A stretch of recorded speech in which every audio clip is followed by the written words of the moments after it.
What's up, everybody? Joe over here in our classic review. Wait, sorry. And today we're gonna do something different. I'm gonna put Scooby-Doo on hold, and we're gonna talk about a series based on a famed movie by the legend himself, Tim Burton. I warn you, say his name 3 times, and you'll regret it. Beetlejuice. Beetlejuice. Beetlejuice. It's showtime. Ha ha ha. Wait, Melvin, you did the movie. Yes, but not the animated series. So yeah, we're going to talk about Beetlejuice, the animated series. First premiered on September 9th of 1989 until it ended October 26th of 1991 on ABC. And on Fox actually started from ABC back from 89 to 91. And on ABC, then on Fox from September 9th of 91 to December 6th of 91. And it's loosely based on the 1988 film the same name. But before we begin, did you subscribe? Did you hit the bell? If so, guess what? You're going to have some fun with the Ghost with the Most and traveling all over the Neva world.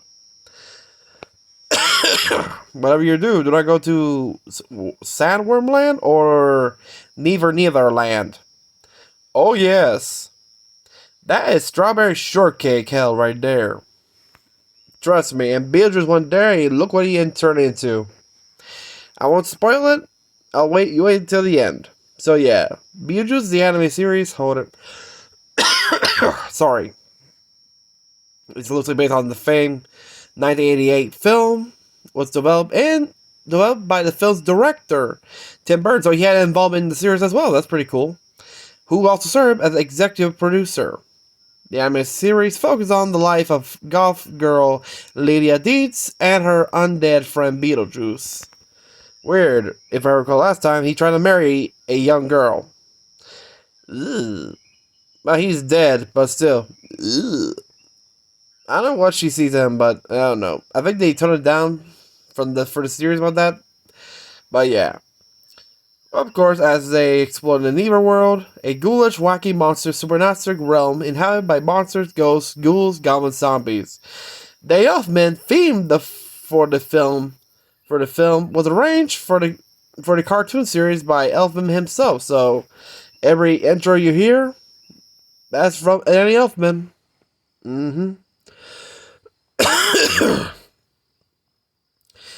It was developed by Tim Burton and written by Patsy Cameron and Ted Anasty. If you recall, the original film was written by Michael McDowell and Larry Wilson. The series was directed by 2 directors, Robin Budd for seasons 1 and 3, and John Van Bruggen for season 4. Well, correction, 4. We got Larry Jacobs for season 4 and John Halfpenny for season 4. Wow. Oh, it says here that John Van Bruggen did his work. He directed the 1985 film, The Care Bears movie, and also supervised for his 1986 sequel. Well, that explains where he got the style from.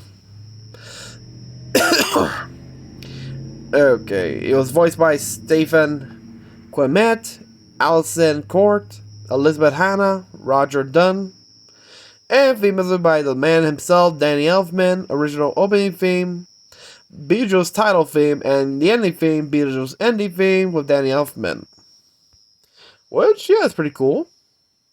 Composed by Tom Hey, a little closer.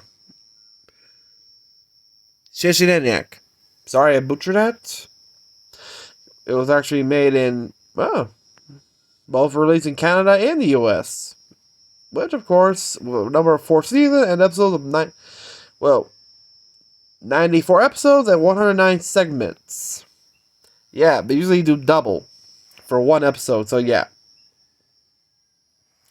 Of course, the production, executive producer Tim Burton, producers including David Geffen, producers Michael Hirsch, Patrick Lubert, Clive A. Smith, And for seasons 2 and 4, Teddy Anasty, Patsy Cameron, with a running time of 22 minutes per episode.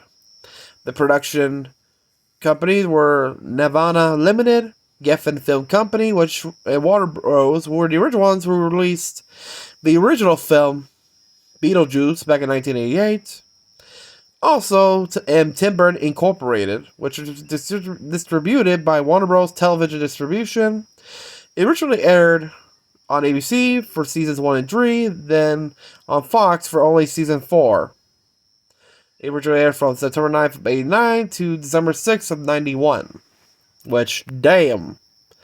But yeah, let's talk about the production, because I'm interested here about this whole thing. Following the major critical and commercial success of the film Beetlejuice back in the early of 1988, it led to an animated spin-off series being created by Warner Bros. Television. The production was provided by Canadian Nirvana Limited, Geffen Film Company, and Tim Burton Incorporated. The series premiered on television on September 9th of 89 on ABC. The anime series was a mega breakout hit for ABC in its initial seasons, and later became one of the first cartoon anime series to ever air on Fox's weekday afternoons children's lineup. Ooh! I wonder if kids are curious about the movie. Imagine, hey, we know about the movie. The movie has some raunchy jokes, like the Beetlejuice trying to be a peeping Tom, like lifting a barber's skirt to take a look under there. And also the, what other? Oh yeah, I think one of the lawyers for the deeds, no, the dead couple, just magically put a strip club right there to distract Beetlejuice in the model. Which is actually pretty funny. Imagine the kids see, like, oh boy. Damn. That's actually pretty funny. But of course, after that, though also remaining on the ABC Saturday morning schedule, making it one of the first animated shows to air concurrently on 2 different U.S. broadcasting networks. The premise of the animated series differs in a number of ways from the original Beetlejuice live-action film. In the television series, he and Lady are best friends. Beetlejuice is made out to be more of a prankster, and Lady is given more a quirkier but positive demeanor. Remember, in the film, Beetlejuice was a jackass pervert, and Lady was a bit of a depressed emo girl who wants to kill herself, but cares about her friends. I'm not joking. But yeah, continue. Lady often travels to the Neva world, changed from the afterlife, to have adventures with Beetlejuice. These adventures could involve fun activities together, Lady is saving Beetlejuice from a bad situation or scolding him for a money-making scam. No shit. You're friends with Beetlejuice. Of course he's going to make some scams. And there's merchandise as well. Much of the original 1988, various merchandise was released for the Beetlejuice animated series back in 1990, which includes trading cards by Dart, a sticker album, and sticker activity book by Panini, a jigsaw puzzle by Golden Books, a coloring book, novels, lunchbox, thermal set, Valentine's, oh crap, a party centerpiece by Party Creations, a PC game by High Tech Expressions, a Game Boy game by Rare, oh crap, I gotta see that. And 6 PVC figures available with Burger King Kids Meal. Kenner. Wait, what? Damn, I know Burger King served those. They didn't try to serve Wild Wild West, but they served Terminator, that's for sure. The company behind the film's action figures has begun developing figures for the anime series, but the project did not come to fruition. At least one prototype for the ill-fated collection has been showcased online. I'd love to talk about the character because you all know about them, but sorry. Let's talk about the plot, the main character. Of course, we know Beetlejuice, who's voiced by Stephen Omiet. Which, if you recall, the original voice was Michael Keaton. This was changed to him. Who's a ghost and the main character in the show who enjoys eating bugs and known throughout the Neo world as a prankster and the most hated man in the Neo world. I'm not joking. They hate him.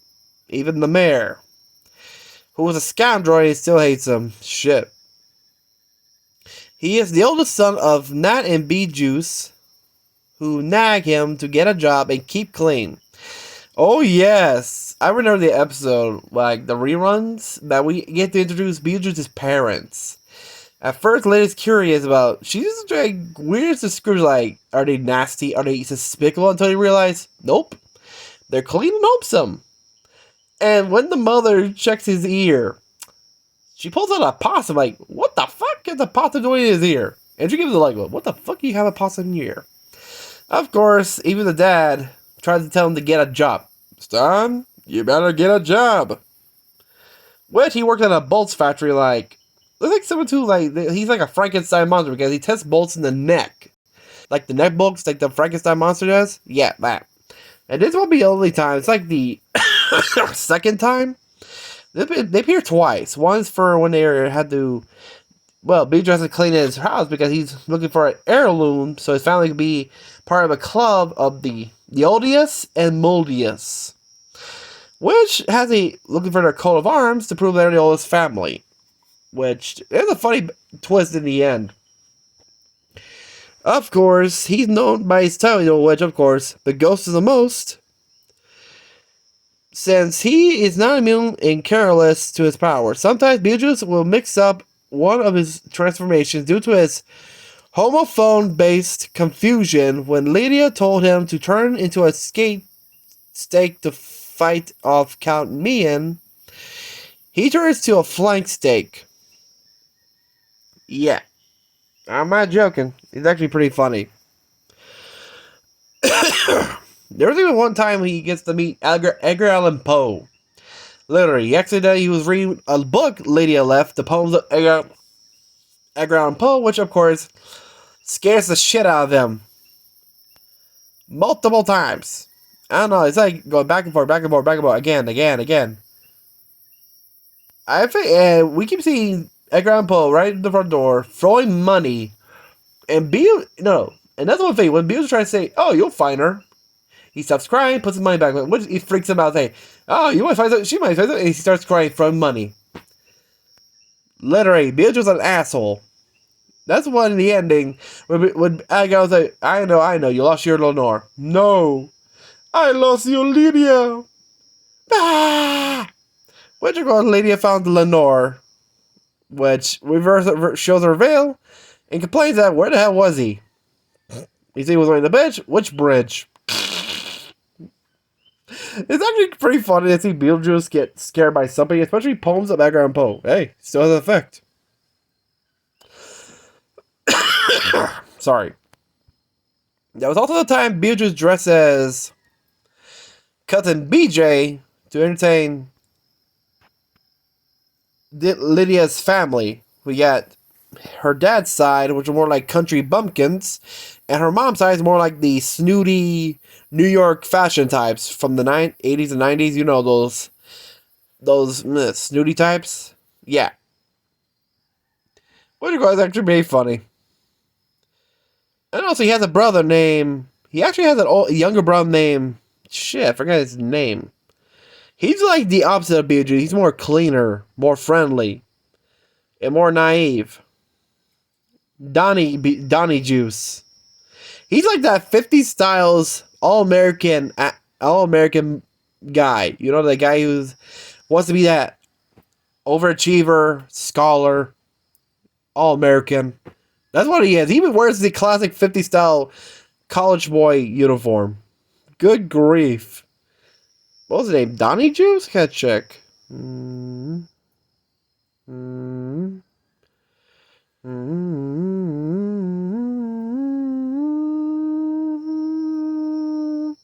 Yep. I think. Yeah, it's Donnie Juice. I think. Is it Donnie?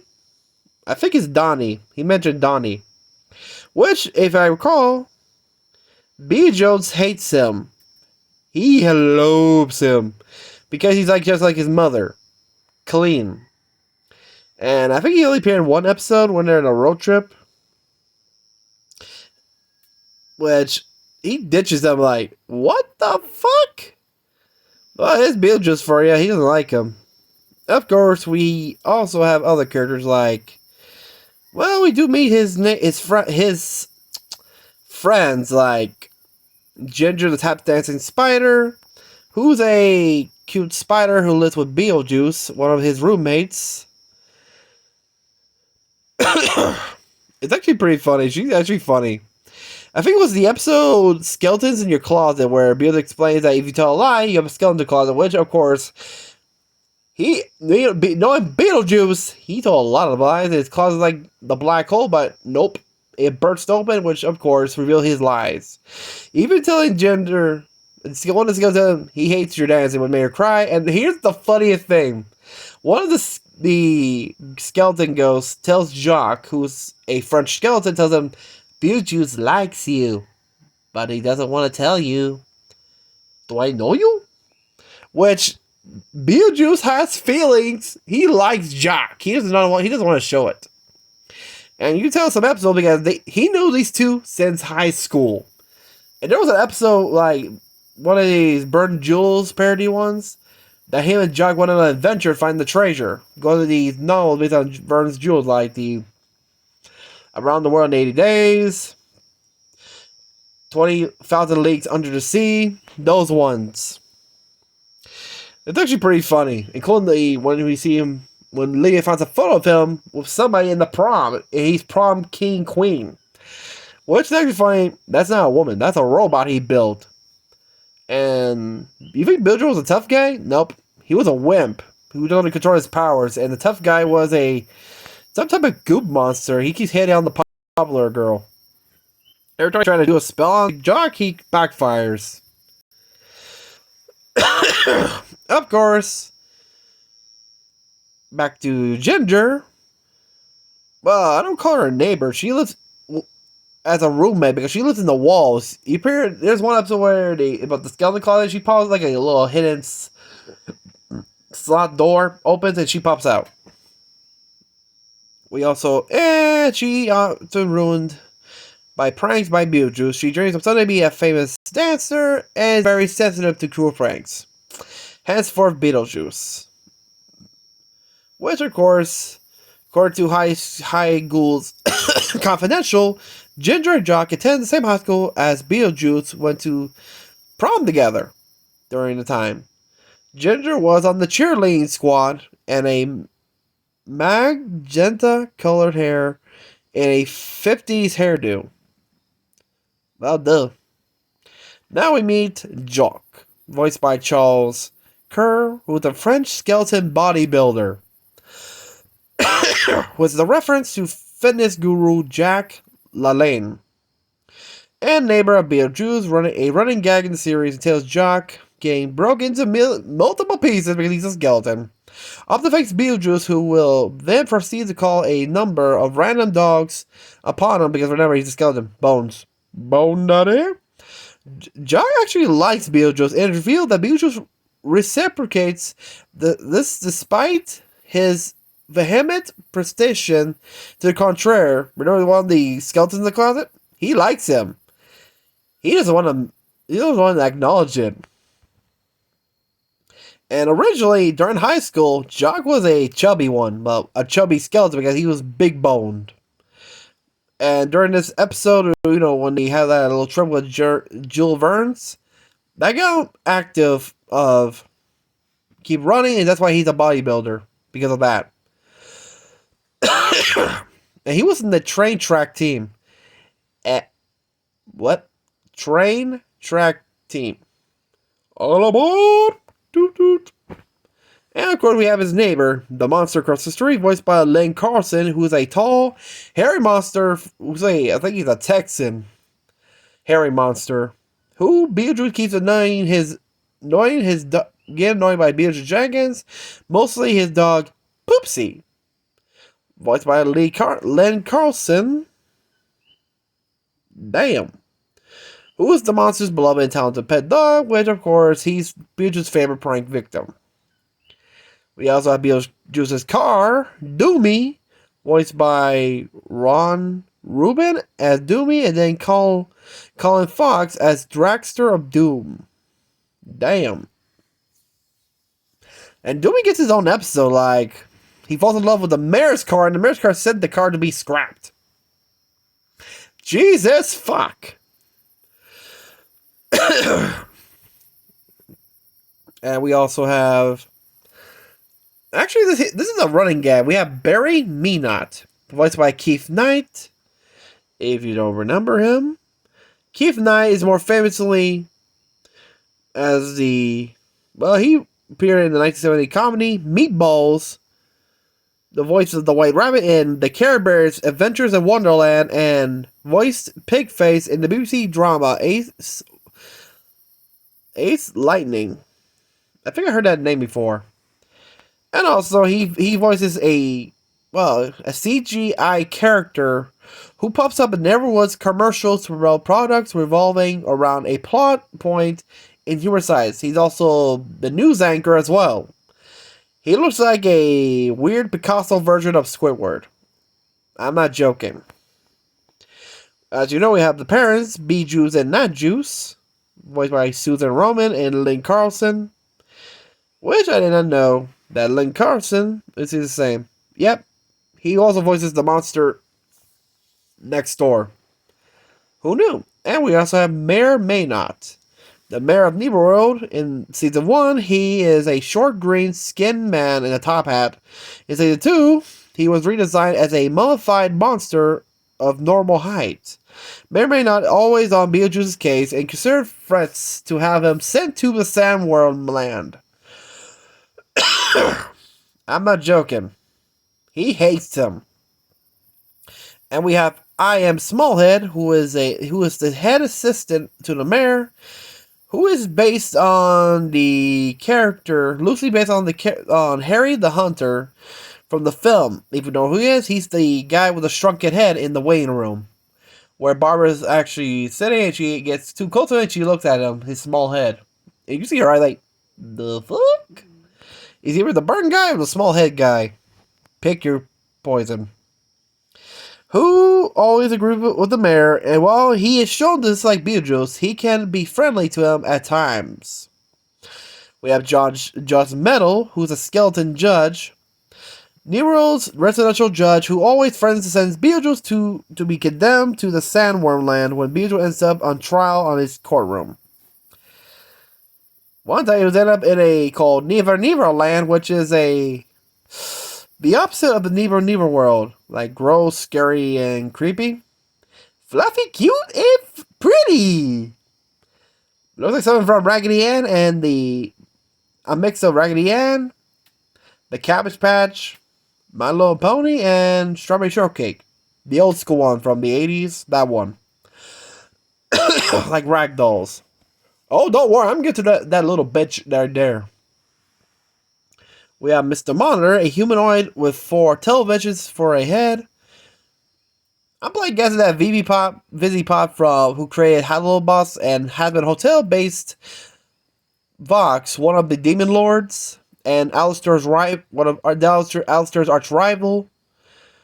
And one of the 3 V's is based on this one. I don't know. I have good guesses. We have Armin Hold Muscle Hugger, voiced by Keith Knight again, who appeared in the first appeared in Season 4's Raging Skull, a parody of Arnold Schwarzenegger, even speaking in parody of Schwarzenegger's Austrian accent. Oh yeah, I forgot to mention a certain episode with Jock.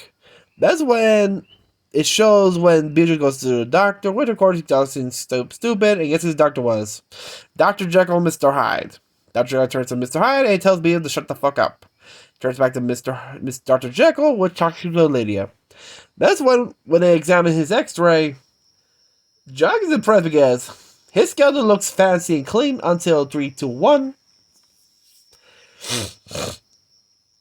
Sorry. His skeleton managed to climb out of Beetlejuice's mouth, literally, and he's French. A well-dressed skeleton, which he hates Beetlejuice. Even Jock compliments him on his style, which of course, he refuses to be back to Beetlejuice, but there's a rule in neither world. That skeleton cannot leave their skin before their time, or they'll be haunted by the skeleton crew, which are a group of troops that hunt down skeletons and take them to the boneyard. Oh yes, and there's a whole episode. We even get to see Jock's love interest, which of course we get a little fight between Jock and forget Beetlejuice's skeleton name. Shit, but it's actually pretty funny. Also, we have Scuso of Fusso, two troublemaking clowns and rivals of Beetlejuice. Well, we also have another one, Slime, Pond Scum, no, Scum, Pond Scum, who's a parody of James Bond. In one episode was the prank games where the games are honored by Dr. Frankenstein, who's a parody of Dr. Frankenstein, but as a man of not a man of science, but a man of pranks.